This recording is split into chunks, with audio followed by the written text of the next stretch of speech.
अधिकारियों के खिलाफ जो आज लिस्ट में विधानसभा में जो क्वेश्चन की लिस्ट में थे ओडीआई अधिकारी जो पिछले सालों कई सालों से चल रहे थे, उनको मैंने कहा कि तुरंत प्रभाव से जो लिस्ट सबमिट की गई है उनको हटा दिया जाए। तो उस पर एक्शन के लिए मैंने अधिकारियों को दिशा निर्देश दे दिए।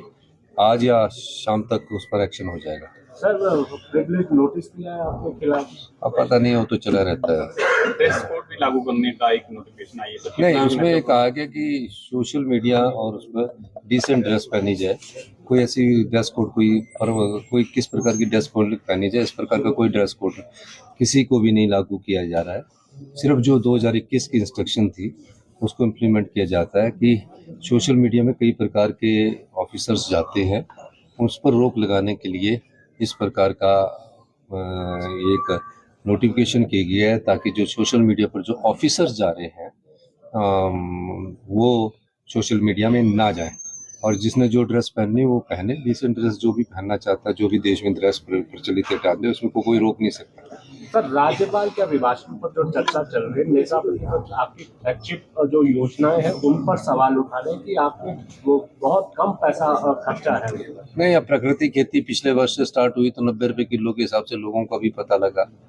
उन्होंने उन चीज़ों को कहा जिसमें हम किसानों के हाथ में पैसा देने की कोशिश कर रहे हैं, और किसानों को कह रहे हैं कि जो प्राकृतिक रूप से गेहूं उगाया जाएगा, ये सब पिछले वर्ष की योजनाएं हैं। एक वर्ष बाद फसल आती है तो उतने ही चीज़ें खरीदी जाएगी। तो निश्चित तौर पर इस जब व्यवस्था परिवर्तन इस क्षेत्र में कृषि के में होगा तो निश्चित रूप से आने वाले समय में 2, 4 साल, 5 सालों में ये इससे आय के साधन किसानों के बढ़ेंगे। अब उन चीज़ों को कहना कि हिमकेयर में हमने 1000 करोड़ दिया, इनके समय कितना था? 350 करोड़ था। हमने सहारा में 202 करोड़ दिया। इनकी प्रोग्राम जो अच्छी योजना है उसमें पैसा तो हमारी सरकार ने दिया, गिना रहे थे कि हमने स्टार्ट की। इसी तरह हम जो हमारी योजनाएं अभी चली है, इसका लाभ सीधा किसानों को हो रहा है, इसका फायदा उनको होगा। आपने सदन में कहा कि नेता प्रतिपक्ष भी झूठ कह रहे, गलत आंकड़े रख रहे, प्रिविलेज आप भी लाएंगे क्या? नहीं, वो ऐसा है कि ये राजनीतिक में ना, राजनीतिक तरीका अपनाने का एक तरीका होता है। खबर कैसे बने तो आंकड़े तो उन्होंने गलत रखे। हमारे समय में 40 करोड़ गया, वो भी उन्होंने आपके सामने रखा। फिर ये भी बोले कि मैं तो मुख्यमंत्री हूँ, मैं जानता हूँ कि ऐसे कोई पुलिस वाला नहीं आ सकता, वो भी उन्होंने गलत कहा। फिर तीसरी बात उन्होंने गलत सहारा योजना की गलत कह दी। तो ये ना स्टैंडिंग लैंग्वेज होती है। अब वो उनको दिखता है कि क्योंकि विडम्बना ये है कि भारतीय जनता पार्टी 5 गुटों में बटी हुई है, और उसके कारण जयराम ठाकुर जी को जो उनके गुट के कुछ एमएलए उनके साथ चल रहे हैं, वो कहीं खिसक ना जाए, तो वो हमेशा हर दिन ये साबित करने की कोशिश करते हैं कि इस प्रदेश में मैं ही विपक्ष एक नेता हूं जो सरकार के खिलाफ बोलता हूं। क्योंकि इनके जो दूसरे गुट के लोग हैं, दिल्ली में जाके दिल्ली में केंद्रीय नेताओं को ये बोलते हैं कि जी वहाँ विपक्ष कुछ नहीं कर पा रहा है। अब कर इसलिए नहीं पा रहा क्योंकि ये आपस में 5 गुटों में बटे हुए हैं। जयराम जी अपनी कुर्सी बचाने में लगे हुए। जयराम जी को आप भी देखते हैं कि वो फट से ऊपर खड़े हो जाते हैं, छोटी छोटी बात पर खड़े हो जाते हैं। उन्हें गुस्सा नहीं करना चाहिए, उन्हें अपने स्वभाव को शांत रखना चाहिए। पॉलिटिक्स में ग्रुप चलते हैं, 4 हो या 5 गुट है, उन्हें 5 उसमें तनाव नहीं आना चाहिए, और इस तरह भी तनावग्रसित रहकर राजनीति नहीं चलती।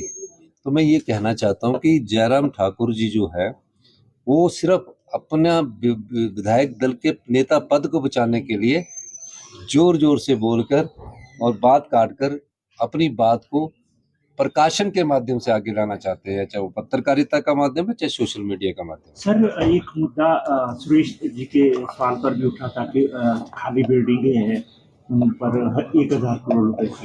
देखो, 1000 करोड़ रुपए की खाली बिल्डिंगें जयराम ठाकुर जी ने अपने ठेकेदार मित्रों को मदद करने के लिए पहुंचाई। 1000 करोड़ की तो वो बिल्डिंगें जो अभी जानकारी में आई है, जो बड़ी बड़ी बिल्डिंगें बना दी ऐसी जगह पर जहां उसका उपयोग कहाँ किया जाए। या तो हॉस्पिटल में पैसा लगाते, जैसे कि हमने मेडिकल कॉलेज में पैसा लगाया। ये बड़ी बिल्डिंगें बनाई क्यों है? अब 50-50 करोड़ की छतरी में एक बिल्डिंग है 50 करोड़ की, जिसमें 32 बच्चे ITI के भी 32 बच्चों को आप स्कॉलरशिप 5000 रुपए का स्टाइपेंड देकर किसी डिस्ट्रिक्ट ITI में दाखिल करवा लो। तो जो गवर्नेंस का मॉडल पिछली भारतीय जनता पार्टी की सरकार का था, वो लुटाने का था, वो लुटाने का था। हमारा जो मॉडल है, ना तो हम प्रदेश की संपदा को लूटेंगे, ना ही लूटने देंगे, ये हमारा मॉडल है। और इसीलिए हम जो योजनाएं ला रहे हैं, चाहे शिक्षा क्षेत्र में हम क्रांतिकारी परिवर्तन ला रहे हैं, चाहे हेल्थ सेक्टर में हम क्रांतिकारी परिवर्तन ला रहे हैं, चाहे ग्रामीण अर्थव्यवस्था में हम क्रांतिकारी परिवर्तन ला रहे हैं, चाहे पर्यटन में परिवर्तन ला रहे हैं, ये एक सोच है। ये सोच पहले लानी पड़ेगी, फिर उसके आगे इस कार्य को तेजी से करना पड़ेगा। तो इन सब चीजों को हम लाकर आगे बढ़ने की कोशिश कर रहे हैं। जयराम जी ठाकुर जी के समय जो गवर्नेंस अगर अच्छी करना चाहते, गुड गवर्नमेंट के लिए गुड गवर्नेंस का होना जरूरी है, अच्छे शासन के लिए अच्छे प्रशासन का होना जरूरी है। अगर उनका अच्छा प्रशासन होता तो चुनावों से पहले 5,000 करोड़ की रेवड़ियां बांटने के बाद भी वो दोबारा सत्ता में नहीं आए। तो मैं गवर्नेंस की बात ये कहना चाहता हूँ कि 70,000 करोड़ के लगभग 70,000 करोड़ के लगभग 48 से 54,000 करोड़ के बीच में उन्हें आरडीजी मिली है, और तकरीबन 13 से 16,000 के करीब उनको जीएसटी कंपनसेशन मिला है।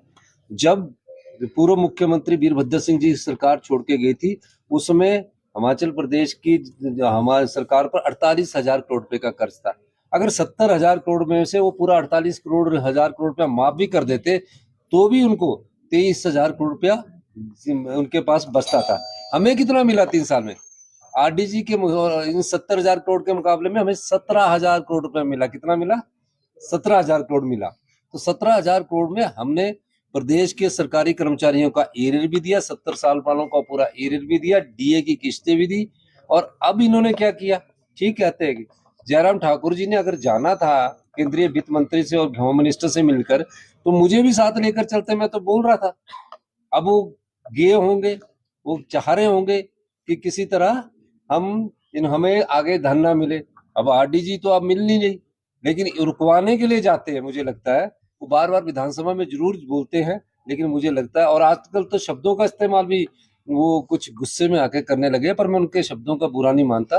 तनाव में ऐसी बातें और गुस्से में ऐसी बातें निकल जाती है। बाद में रात को जब वो शांति से सोएंगे तो वो ये याद करेंगे कि मैंने गलत बोला है। सर, वो कह रहे हैं कि अभी भाषण में था ही कुछ नहीं, इसलिए 2 मिनट नहीं, में राज्यपाल भारतीय जनता पार्टी के जो संवैधानिक पद पर बैठे राज्यपाल महोदय हैं, वो सरकार के जो भी भाषण होता है, ये प्रथा है कि उसके अक्ष को पढ़ते हैं। उन्होंने नहीं पढ़ा तो ये गवर्नर साहब के भाषण से जीत कर नीति को लेकर चले हैं। मुझे एक चीज समझ नहीं आती, हिमाचल विरोधी भाजपा क्यों है? आप बताइए। आरडीजी बंद हुई, ये साथ नहीं चल रहे।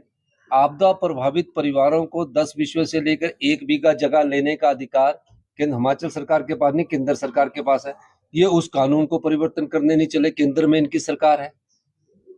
ये मैं आपको कहना चाहता हूँ। और तीसरी बात है कि जो हमारे राइट्स है, जो पानी के रूम में हमारे राइट्स है, उसमें हमारे साथ नहीं चलते पड़े। तो हिमाचल विरोधी भाजपा वह है, ये सरकार विरोधी नहीं। सरकारें तो आती रहेगी, जाती रहेगी, मंत्री बनते रहेंगे, मुख्यमंत्री बनते रहेंगे। तो ये सब चीजों को सोचना पड़ेगा। हिमाचल प्रदेश हमारा प्रदेश है, 75 लाख लोगों का प्रदेश है। इसमें हम सब लोगों को मिलकर आगे बढ़ना पड़ेगा। यही हमारी सोच है, यही हमारा व्यवस्था परिवर्तन है कि हम आगे सबको साथ लेकर बढ़े। राजनीतिक आधार पर मुकदमे दर्ज कर रही है सरकार, ये भी नेता प्रतिपक्ष कह रहे थे सदन में। मेरी आय अगर 10 लाख है और मैं 1 करोड़ रुपए कमाता हूं, तो उसका आय का स्रोत बता दीजिए, कोई मुकदमा दर्ज नहीं होगा। जो भी राजनीति में चीजें हैं, उन चीजों का स्रोत बताना जरूरी है और बताना भी चाहिए। आप एमएलओ के बहुत